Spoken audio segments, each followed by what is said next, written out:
Bonjour et bienvenue dans cette nouvelle vidéo. Chaque discipline a quelques ouvrages classiques qu'il faut avoir lus. Et je me suis dit qu'il pouvait être intéressant de commencer une nouvelle série de vidéos pour te présenter les classiques en histoire. Et pour commencer cette série, j'aimerais te proposer le livre de Samuel Kramer, L'histoire commence à Sumer. Samuel Kramer est un des grands assyriologues du XXe siècle. Mais son nom n'est pas vraiment connu puisqu'il travaille sur une discipline très peu connue du grand public. Ce livre a justement pour but de faire découvrir cette discipline qu'est la sumérologie. La sumérologie, c'est tout simplement l'étude de la civilisation sumérienne. Mais qu'est-ce que la civilisation sumérienne ? La civilisation sumérienne est en fait la plus ancienne civilisation que nous connaissons actuellement qui a utilisé l'écrit. Or, c'est l'écriture qui est considérée par les historiens comme le début de l'histoire. D'où le nom du livre, L'histoire commence à Sumer. Cette civilisation sumérienne couvrait la Mésopotamie, c'est-à-dire l'Irak actuel, et s'étendait jusqu'en Syrie, 3000 ans environ avant Jésus-Christ. Donc il y a plus de 5000 ans. Grâce aux conditions climatiques, nous avons pu conserver de nombreuses tablettes de cette civilisation. Ce qui est cependant intéressant et tout à fait exceptionnel, c'est que cette civilisation avait complètement disparu de nos mémoires. Et il a fallu attendre le 19e siècle pour qu'elle soit redécouverte. Lorsque les fouilles archéologiques ont commencé à mettre à jour ces tablettes, on a au départ pensé qu'il s'agissait d'une civilisation sémitique, puisque c'est ce que l'on s'attendait à trouver et qu'on ne connaissait pas cette écriture. Cependant, au fur et à mesure que les travaux ont avancé et que l'on a commencé à déchiffrer ces textes, on s'est rendu compte que cette langue était en fait une langue complètement différente et jusque-là inconnue, et que ce n'était pas une langue sémitique. Cette langue, c'est ce qu'on a appelé maintenant le sumérien.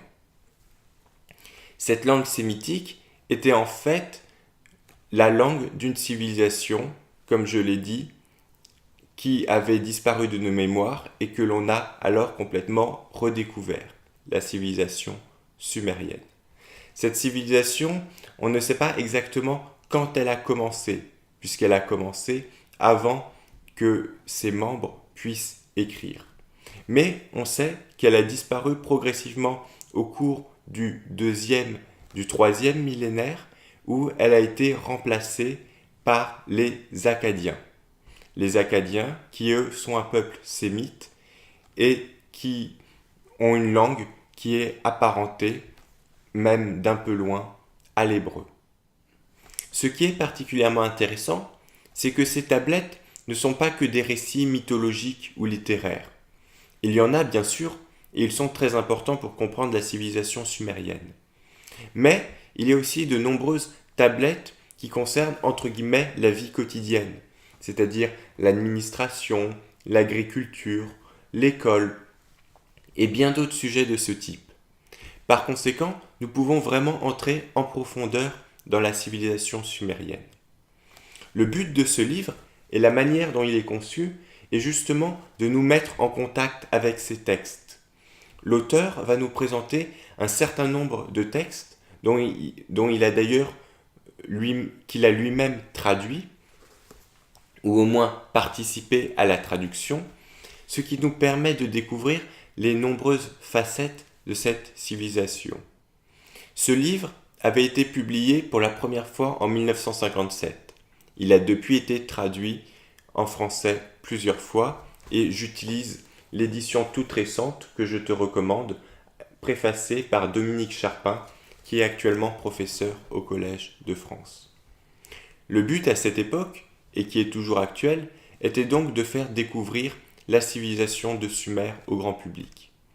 Et je pense que même si Sumer demeure encore largement peu connu, c'est un livre qui a vraiment atteint son objectif, car son contenu est parfaitement adapté à sa mission.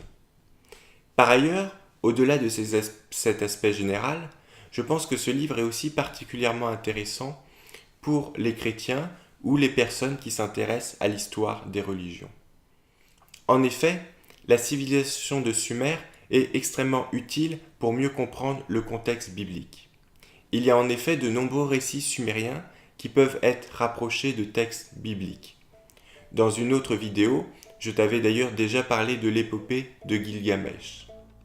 Ici, je ne vais pas développer ce sujet pour ne pas trop allonger la vidéo, mais j'aurai l'occasion de te présenter d'autres exemples de manière plus détaillée dans de prochaines vidéos. Si tu as une remarque, tu peux me laisser un commentaire. Si tu as une question, je t'invite plutôt à me contacter directement via mon blog ou ma page Facebook. En attendant, je te dis à bientôt pour une prochaine vidéo.